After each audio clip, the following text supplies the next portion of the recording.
Hello, everybody, and welcome to this latest in the ValuesJam guest sessions series. And I'm delighted to have my colleagues from the UK Values Alliance, Charles Fowler and Neil Tomlin today. So to kick off, Charles, would you like to introduce yourself and then Neil?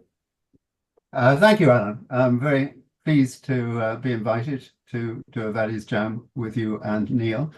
As you say, I'm part of the team that run the UK Values Alliance. I also help run the Human Values Foundation, which is an educational charity which uses values to help children learn about themselves and their relationships with others and so on, personal development for children and various other things, all to do with the theme of values, really. So I'm involved with a Global Alliance on Values-Based Education, various groups to do with other groups to do with values, and I'm the global coordinator of World Values Day, which everyone should remember is on the 17th of October. So please join us, all three of us, and many, hopefully millions more around the world. Thank you, Charles. And Neil. Well, my background for the majority of my career was basically in finance, in risk management. And latterly, when that was done, I then retrained as a business coach, effectively, with Mailer Campbell. And really from that, I then became part of the UK Values Alliance with yourself and Charles. And I suppose where the value stuff comes in for me is I've just tried to integrate it into whatever commercial stuff I do. So, for example, with my business coaching, one of the, I think, positive things that comes out is the production of values-based CVs, for example, which is a different way of looking at the world. I still do my business coaching, part of the UK Values Alliance, and get involved with other sort of nefarious projects from time to time. That's me. Yeah, and Neil, I think people might be interested to hear about a musical interest that you have. Well, I guess holding my hand up for those people who are slightly older, I had a pretty musical youth.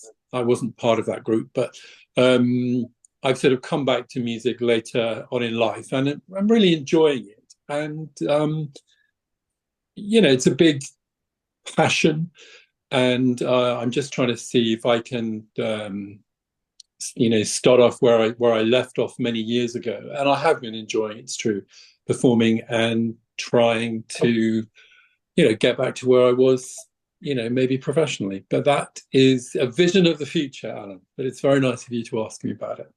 Great. Okay, so I've got the ValuesJam card deck here. And Charles, can I ask you, how many piles of cards would you like me to make in front of me? Three. Three. Okay, and they're different sizes. And Neil, I've got pile one on my left and pile three on my right. So which number pile would you like? One, two, or number three, please, Alan. number three. And Charles, I've got 2, 4, 6, 8, 10, 12, 14, 17 cards. So a number between 1 and 17. 9. 9. Well, what do we think of this? Independence. Goodness. And the first question, and don't feel rushed to answer, but when you're ready to respond, please do, either of you. What does independence mean? And what does it look, feel, and sound like?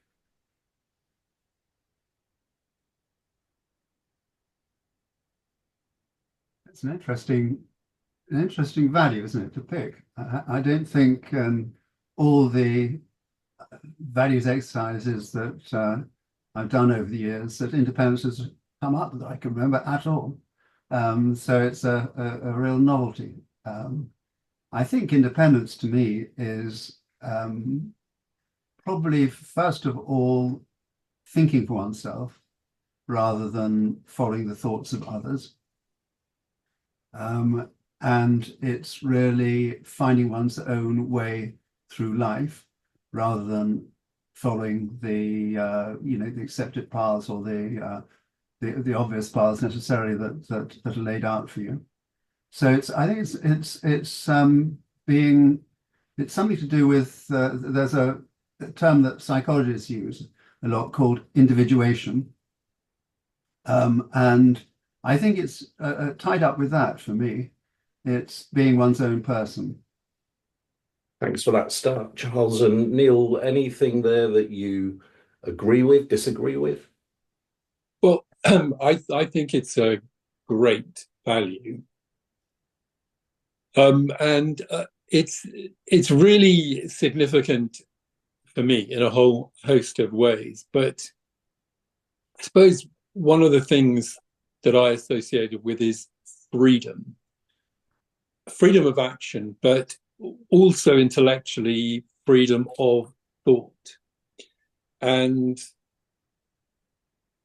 where I immediately go to is that ability when you're in any situation, but particularly in tricky situations, is to be able to form your own view based upon evidence, but also based upon how people are reacting around you. And I think that certainly as a business coach, independence is something that I really encourage, independence of thought. Particularly when you're talking to people who are so immersed in a situation that they really don't know what to do. And they've given in perhaps largely to the emotional context of where they find themselves. And for me, independence, my reaction to it is it has in part a degree of rationality behind it. And I find that very positive in terms of trying to find your way through life, I would say, but also to find your way out of situations that you may be finding tricky. So what I'm sensing from both of you is that you're really, to be a bit casual, but you're bigging up the value of independence. You're really in favor of it. And I don't find myself in exactly the same space, actually, because I think of a teenager when I think of independence. I think of that teenager craving for independence, wanting the independence, but actually not really being aware of what that brings with it.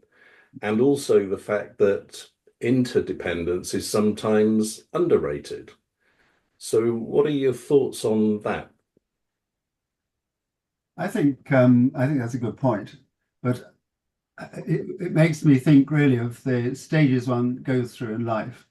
And I think you're right. I think that teenagers tend to crave independence. They're chomping at the bit. They're trying to assert the fact that they're free to take their own decisions, do their own thing, and don't appreciate very often the perils, the problems, and maybe don't appreciate what maybe their families are doing for them, have done for them. It varies, of course, from person to person, but I think it's a very, very healthy part of development, that longing for independence, the drive to set up one's own, to forge one's own life away from one's family and upbringing and everything. But I think what you're right in pointing out is that it's not a sort of absolute. When you have an absolute value, it's not a value which is value of independence isn't a value which is independent of other values. It's knitted into a whole lot of other things. So you can't have absolute independence. We are dependent on all sorts of things. We're dependent on all sorts of physical things to sustain life. We're dependent on food. We're dependent on all sorts of things to stay alive. Oxygen to breathe, and obviously we're dependent on all that. But we're also dependent on the communities we live in, both at the micro level, family unit, the neighborhood, and at the macro level, society, the world community. We're clearly not independent, totally and absolutely. So it's a balance, isn't it? Really, like most things in life, it's a balance between independence and, as you say, interdependence. Because a nicer way of putting dependence, I've said we're dependent on so many things, which we are, and we can't escape it, and we shouldn't try and escape it. But we need to balance our forging our own way, thinking for ourselves, with acknowledgement and acceptance that we are interdependent with other people, people that are close to us, and society as a whole. But that interdependence surely is healthier if it's the interdependence, the conscious interdependence of independent thinkers, rather than people just going along with the crowd view, the crowd opinion, and everything else. We're going to be debating a little bit about that, I think, aren't we, in later this month, this being the 1st of October, and when we're recording this, but on the 16th of October, we're going to be talking about the democratization of public life.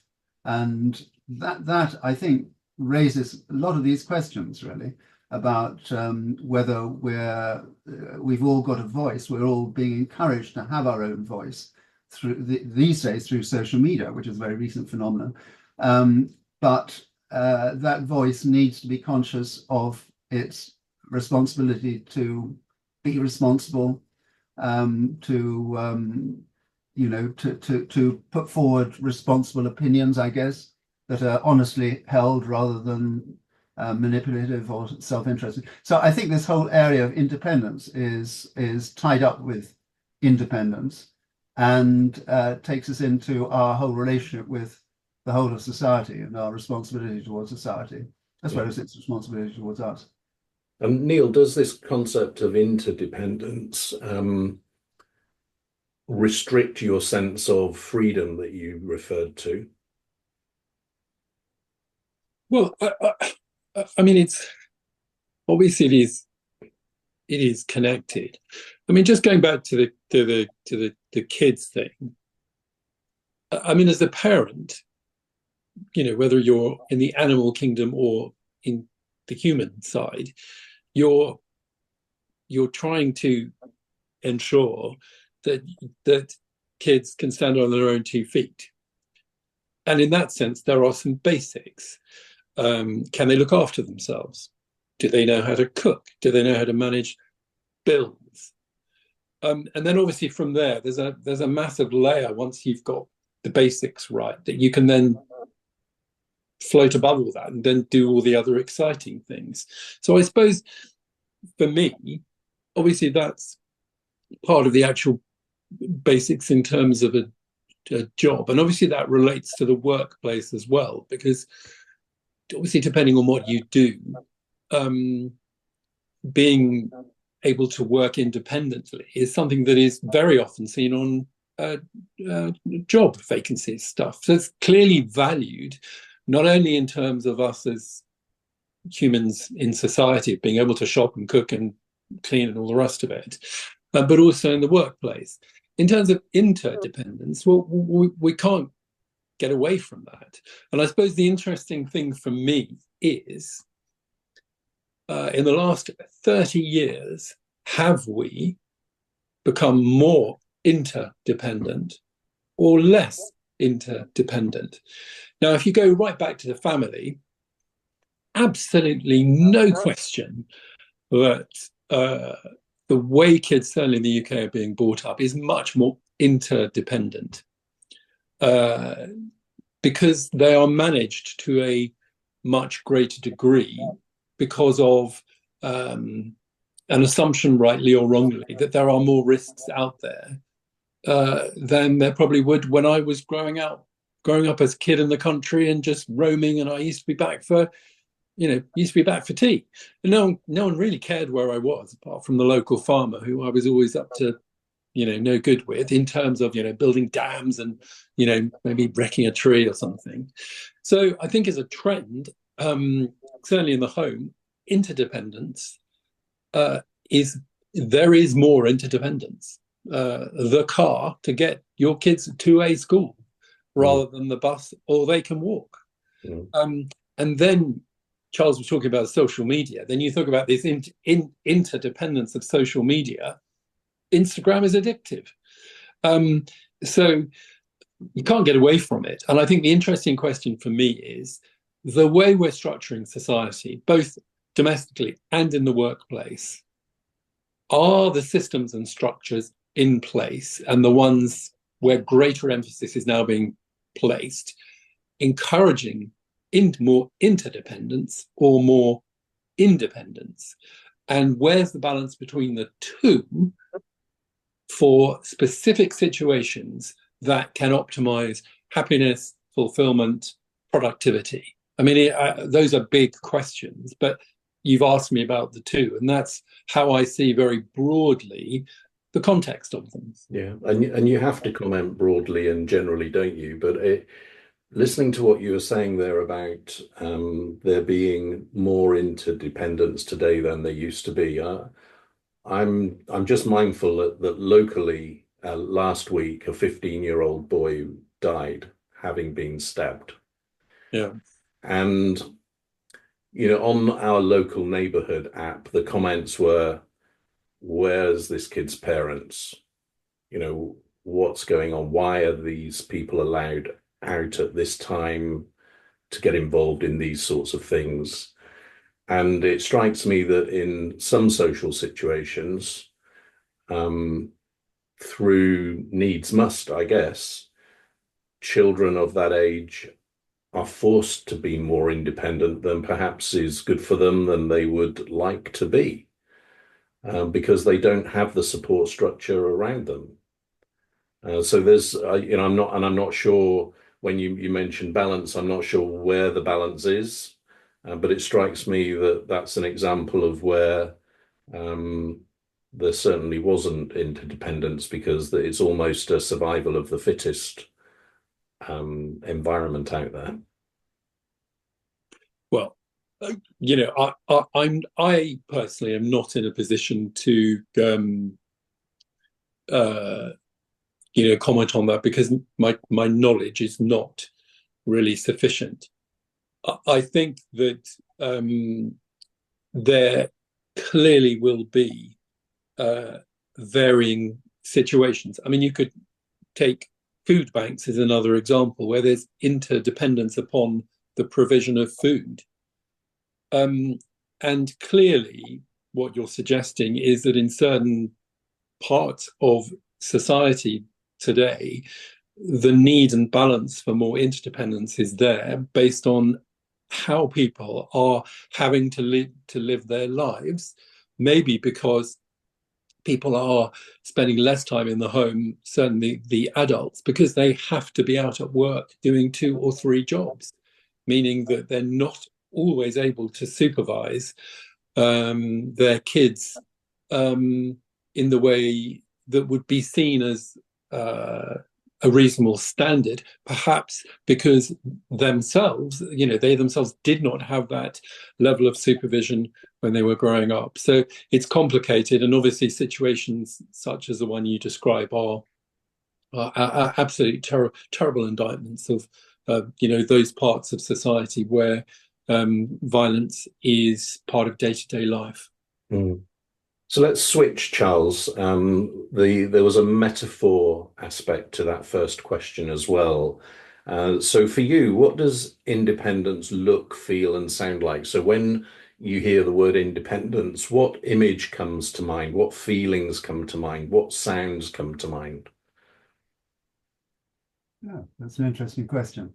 I think, to me, what it feels like is really what I said at the beginning, because that was my instinctive answer. It feels like thinking for oneself. It feels like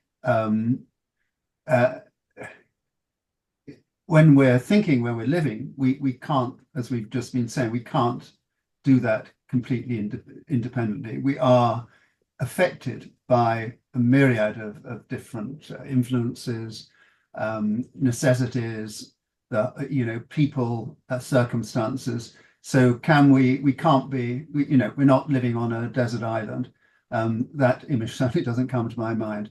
And if you were, how you'd be extremely dependent on resources there and all sorts of things. So independence is not so much a physical issue, but it's more unless you're very constrained, unless you are on that desert island, or for that matter in a prison, or in some even more dire circumstance. But so physical independence is not, it seems to me, the issue so much, except in those circumstances, is not the issue so much as mental independence, as understanding that we are subject to all these constraints and influences, but being conscious of them. So I think independence, true independence of mind, is being conscious of the pressures, the influences, conscious of whether information that we're seeing every day is more opinion than fact, more fact than opinion. Being critical thinking, I think, comes into that. So it's being able to think critically about the stuff that we imbibe, through multiple sources every day, through television, radio, social media, and so on, and through human interaction, the old-fashioned way. All those things, being conscious of where other people are coming from, where political parties and their statements are coming from, where commentators are coming from, where people that you see their posts on social media, where they're coming from. You can't be completely conscious, but you can be conscious of where you can enough to evaluate what the information that you base your views on, your opinions on, your thinking on. And so I think critical thinking is an extremely important part of that. And it really comes down to, I think, to be becoming more and more conscious of one's thoughts, conscious of one's actions. And in that way, you can be independent in a very meaningful way, not forgetting that you're interdependent, but independent in a more profound way. And there, I think, as opposed to the teenage way that we probably all, we all yearn for independence in our teenage years, but we didn't really understand what it was about. We didn't understand what we were rejecting. We didn't understand what we were wanting. We understood nothing, really. It was just an instinct. It was a healthy instinct in many ways. But I think as one grows up, you get hopefully a little bit more mature about it. You become more conscious of all these things. So I think independence is to do with consciousness, really, and maintaining consciousness about what's going on with others, what's going on with yourself, understanding yourself more, understanding, to the extent you can, other people and their motivations. Mm-hmm. Neil? Well, I mean, it's twofold. I mean, physical independence is incredibly exciting. I mean, it's that freedom when you've got some time and you say, I'm going to take a trip. Now, where am I going to go? And that's it's associated with such positives, particularly in terms of travel. I want to go and see this. I'm able to go and see this. I am going to go and see this. And that works, whether you're planning a trip or whether you're, what I'm going to do this afternoon, basically, in terms of the options that I've got.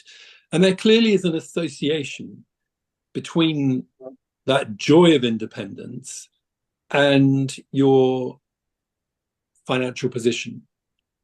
Because if you are not someone who has any resource, then the enjoyment you can get from doing things, and I do associate independence also with spontaneity, and also the country you live in, the fact that I can go to another area in England, and there are no restrictions.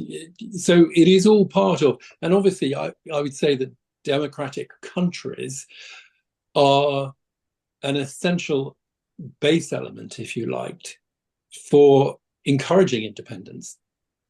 And that then leads us into a whole other gamut of the right to protest and freedom of speech, which is a massive issue, particularly after the summer riots and how they were handled and what drove people to take the actions they did. And I think that's, if we're going to talk about independence as a value, we cannot ignore the sort of difference between a non-democratic country and a democratic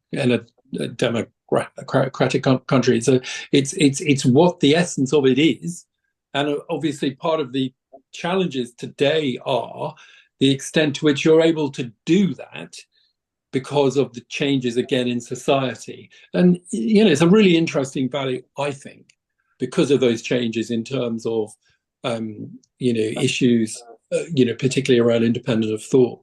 And the other thing I want to say, which is different, it is about independence of thought, which Charles touched on. I think one of the joys of being a consultant, particularly if you're brought into an advisor board, is how differently your mind functions to the people who sit around that table day in, day out, week in, week out. And I think in that situation, it's really energizing to try to really be very mindful about what's going on in that room. What is going on in a much wider context, perhaps, than just the subject that's being discussed. And again, I find that very, very freeing, that when you're brought in as a consultant or as an advisor, part of what they're paying for is independence. Mm-hmm. And, again, that's why it's so important. And certainly, I think why I've been hired in the past is they know you're not going to say not take any crap, but you're going to be your own person. You're going to be your own man, your own woman. And, part of that is through exercising the value of independence. My sense, and the thing that I like, is you really get a much greater perception of what is actually going on. And I think that's not only incredibly useful in the boardroom when there's perhaps a clash of personalities or there's a fundamental issue to unpick, but also in daily life. And, when I look back at various situations in my life, both business and personal, one of the questions I ask myself is, did I really know what was going on in those situations? Did I really have the full perception? And if I didn't, was that part of the reason why that didn't end perhaps as I wanted it to, or I wasn't able to contribute more? And so for me, being able to practice that independence of being, certainly it's associated with me on a much more non-emotional level, is absolutely key to really, really good and effective decision making, whether that's in a personal situation or critically in business. Yeah, what you've touched on there, and also it links for me with what Charles was talking about earlier when he mentioned social media, and he also mentioned critical thinking, because it made me wonder about independence from a real perspective and a perceived perspective, especially on social media, where, you might suggest that people are independent on social media, but actually, are they? Or are they just being caught up in this wave of sentiment that they go along with? They think they're being independent, but actually they're not. It just well, Alan, that's part of a system, isn't it? I mean, if you I do some social media. I mean, the whole thing is like it's a brilliant and ghastly at the same time web that you dive into. And obviously part of the thing that happens on social media is trending, whether that's a silly dance that everyone gets involved to, whether it's, a political view, you're starting that ball roll. And, and in particular instances, you could say, my goodness, I did one, tweet on X or whatever, and I went viral, or I went viral on Instagram by doing this, or a view. So has to be surely the closest example, or great example, of interdependence. So I would say, interdependence rules on social media more than, relatively, independence, particularly because there is a question mark, and some people do feel genuinely intimidated about expressing how they feel about stuff.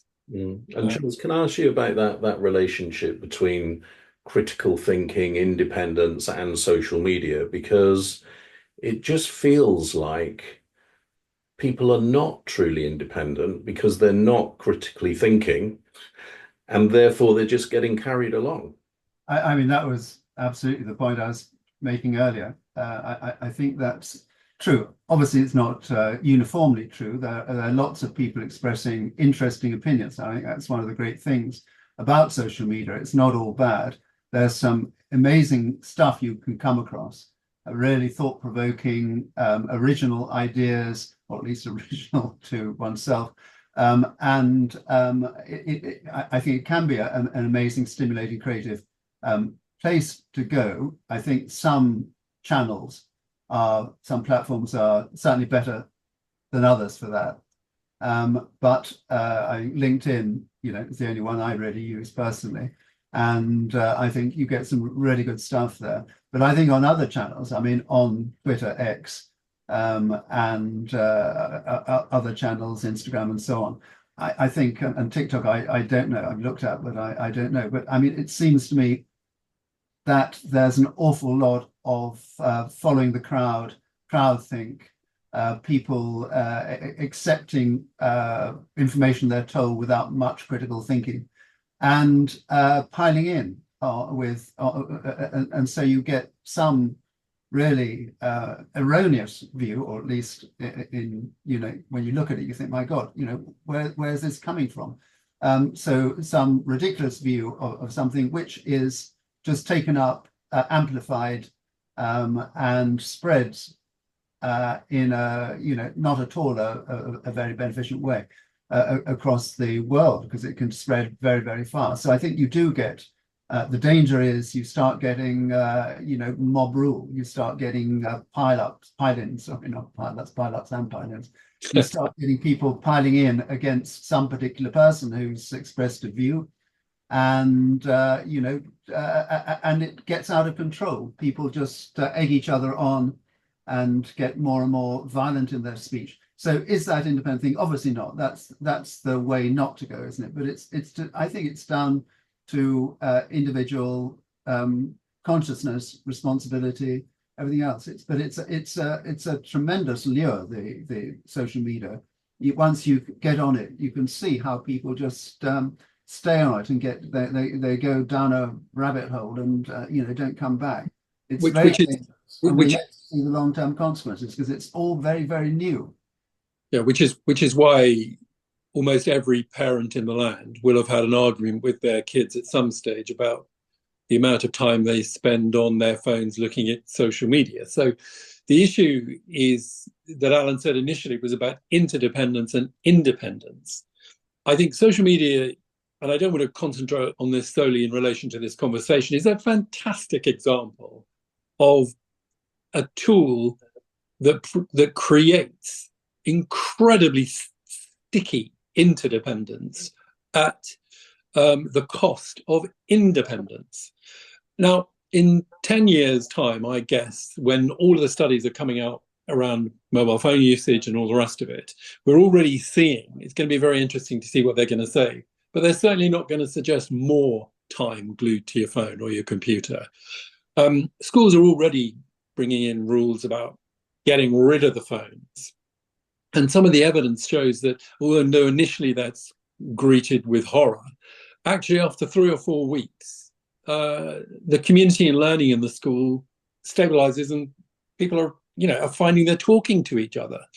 So I think that's a great example. I think watch this space in terms of what future legislation is going to say. But as I say, I can't think of any greater example where the relationship between interdependence and independence is exposed, Alan, as you were mentioning earlier. And I think there's a huge, huge, huge learning curve in the future that we need to be more conscious of now before all the all the reports come in and say, actually, it's 2 hours a day, guys, is the limit, or whatever it is, based on what the studies say.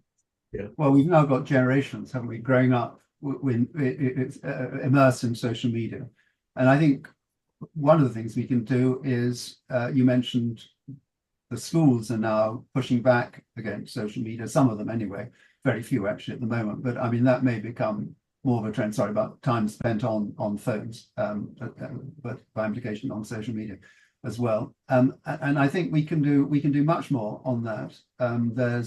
Schools are very keen on critical thinking. A lot of schools nowadays are using values as well as a way of helping children become more conscious of what they're seeing, what they're hearing, and is it true? How do I know it's true? So being able to look at it from the point of view of values is very useful. Is it true?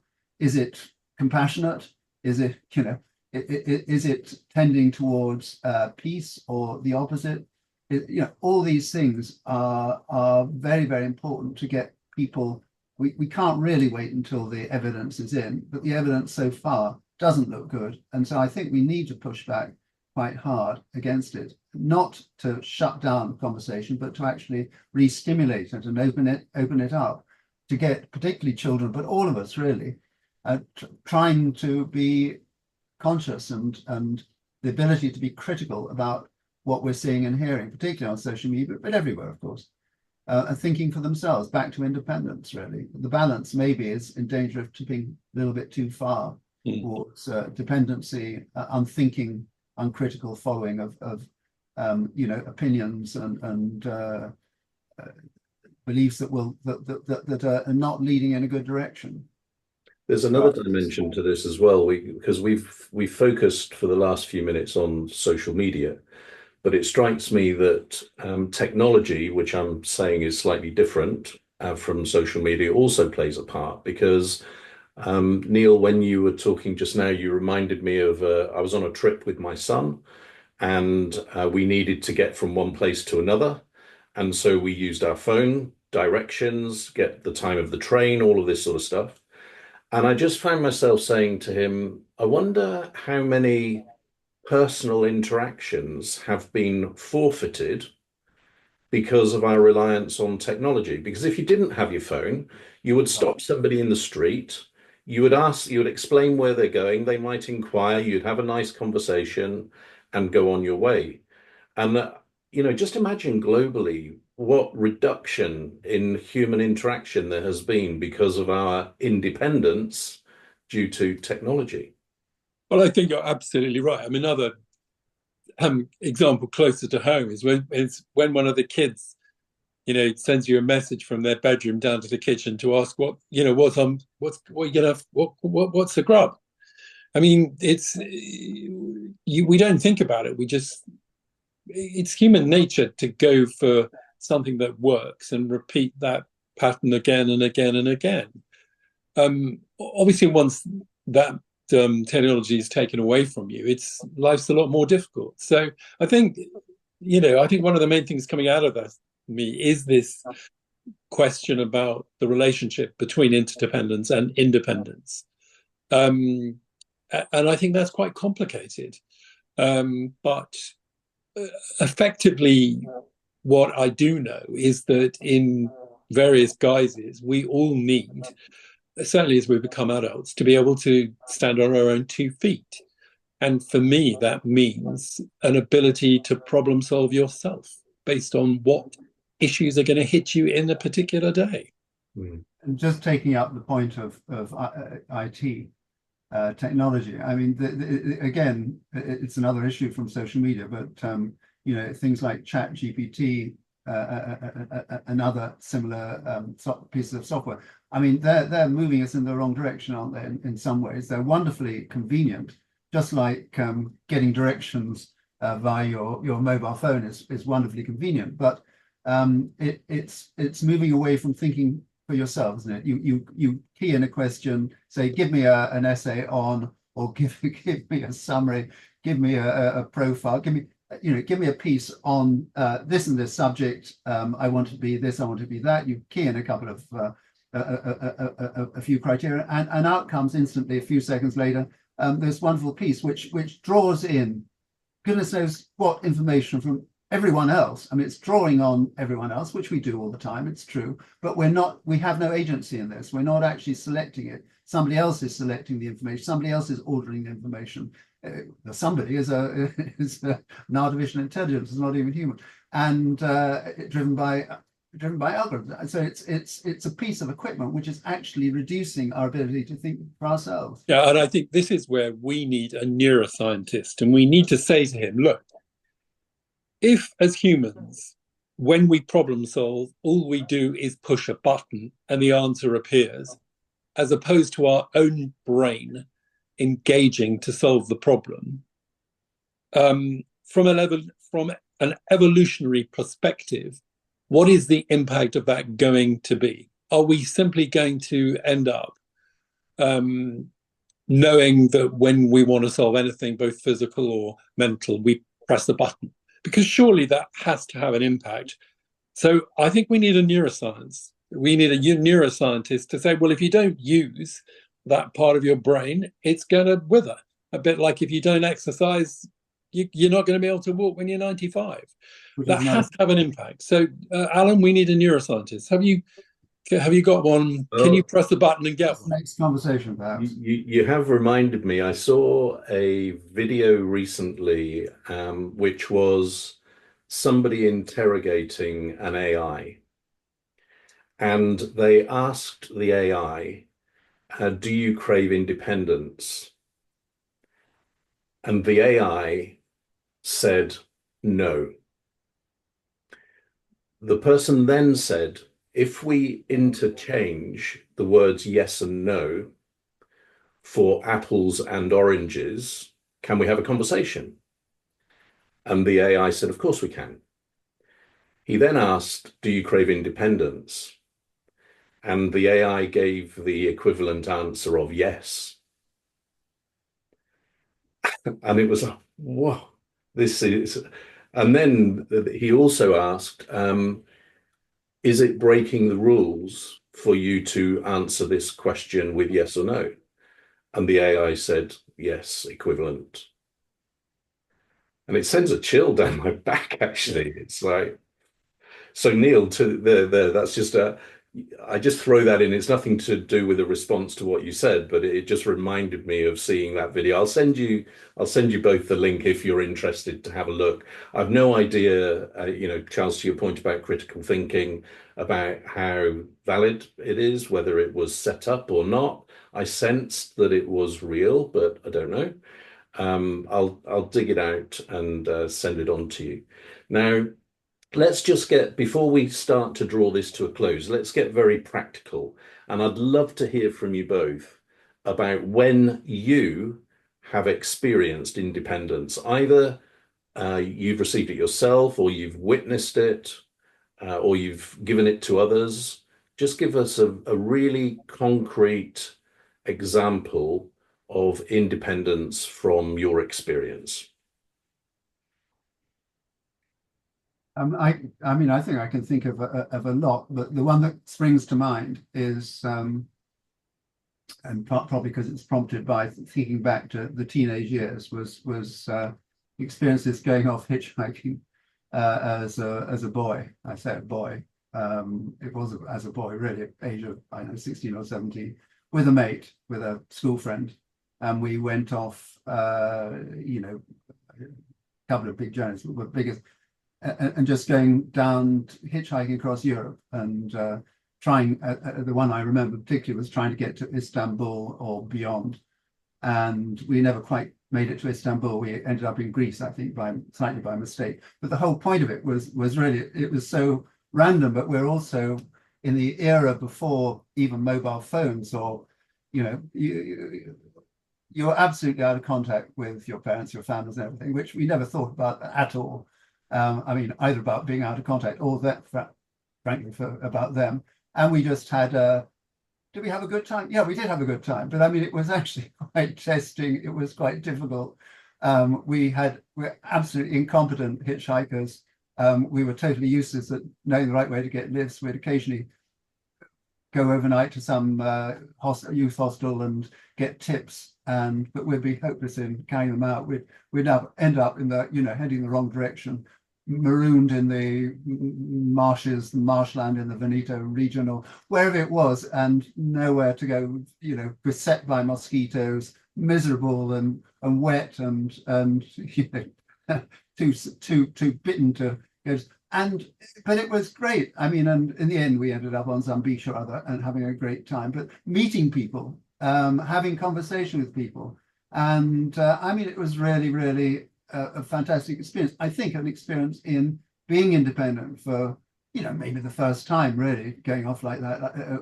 Neither of us had ever done it like that before, and I think that was really a huge learning experience. So I think that was a very formative experience of being independent. Admittedly, I was with a chum, but even so, we were. I mean, that was probably our parents would have insisted on it, but I wouldn't have done it probably otherwise. But yeah, so that was a feeling of total independence, a bit going where we wanted, but also where other people would take us.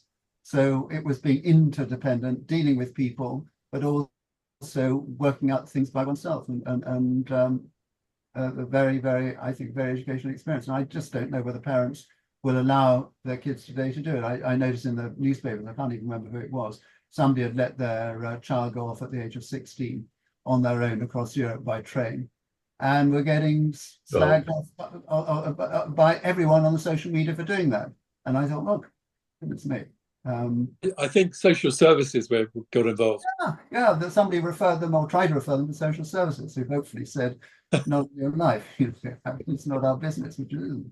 It does strike me, Charles. I mean, great story to hear about, but it does seem to me that it's one of those situations where, as the years go by, the experience gets better and better. Maybe that's right, yes, but I think it was sort of slightly worrying and difficult at the time. But And what about yours, Neil? character building. Well, I think it's just that. I mean, I don't know. I think I suppose the revelation for me is that as I've got older, I've become more and more confident, and I've become more and more independent, and that's been a great feeling to grow into. And although when you get slightly older, physically it's annoying.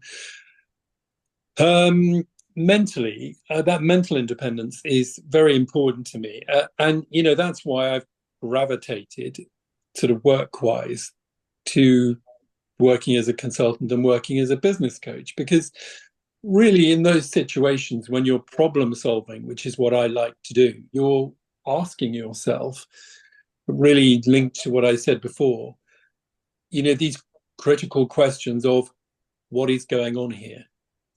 Yeah. And that's a situation I find myself asking, when I'm talking to a friend on a personal level, perhaps, who's trying to explain a situation they're finding quite difficult. I'm asking myself that question. So I think I would say independence for me is a tool, although not as exciting as Charles getting kidnapped, going on his jaunt to Istanbul. I find it's something that I've integrated into my life in personal situations, but also business situations, taking time out, being quite mindful, and specifically asking myself the questions that I know will stimulate me to look at something objectively and independently, because I know, and I think this is absolutely key, that if you can create a greater degree of independence in many situations, I believe that there's a correlation between adding value. And that adding value, normally from a practical standpoint, will mean in finding a solution that is better than the solution that's currently on the table. So for me, independence is an absolute key component of finding a better solution. And I find that energizing. I find that terrific. I find that a sense of huge energy for me, and being able to be part of that through a certain way of looking at stuff. So enormously powerful. And obviously, if you applied that away from the business situations that I've found myself into a more global context, then clearly you can see that has a key function to play, because ultimately it's what is at the heart of arbitration. My example, I think, that came quite quickly was going to university. So I was brought up in Plymouth and I went to university in Guildford. And that was a really strong feeling of, Alan, you're on your own. There's nothing around you in the way of family, friends. It's a fresh start. And that felt, how did it feel? I don't think that I was either excited or scared. I think that I was curious. It was more like, so I wonder what this is going to be like then, which is interesting in itself, I guess. So thank you for that thought. So let's bring this to a close. We always have the same question to finish with, and it is, what are you encouraged to do differently about independence as a result of our conversation today? And perhaps, Charles, you could go first. Okay. I think what's come up for me is how important it is, really. As we said at the beginning, the word independence, the value of independence, is not one that comes up a lot in values discussions. It seems maybe it should do so more, I think, at the end, after this conversation. I think I'm much more aware about how important it is to be, certainly to be independent of thinking. I think one's always aware how important it is to be independent physically, be able to get about on one's own, to do things that one wants to do. I mean, that is much more present in one's mind anyway. But independence of thinking, I think, is just hugely important. I think I've really undervalued it. So I think I'll be encouraged to be ever more critical in my thinking, critical in the sense of weighing up things that I'm told, whether it's actual stuff that appears to be factual, but is always, facts are always selected and presented in certain ways, if you're getting them off news feeds or wherever. So thinking more carefully about one's views, one's opinions, one's thoughts, one's ideas about life, but particularly about the way one wants to spend one's life. I think it's so important to be absolutely independent in one's thinking about that, and to know where one's going. Thanks, Charles. And what about you, Neil? What are you encouraged to do differently? I think I'm inspired to retrace Charles's steps in Istanbul, so I may plan a trip. Okay, that would be brilliant. We'll look forward to hearing about that. Mine is prompted by something Neil talked about, because it struck me that when we were earlier in the conversation, we were talking about independence from a perspective of, it's freedom, it's I can do what I want, and it was very focused on self. Whereas, Neil, when you were talking about you advising boards, there, independence was not so much that. It was more about not being beholden or attached to somebody else, and independence in that sense, which strikes me as quite different. Absolutely. It's the key, potentially, it's the key to a solution.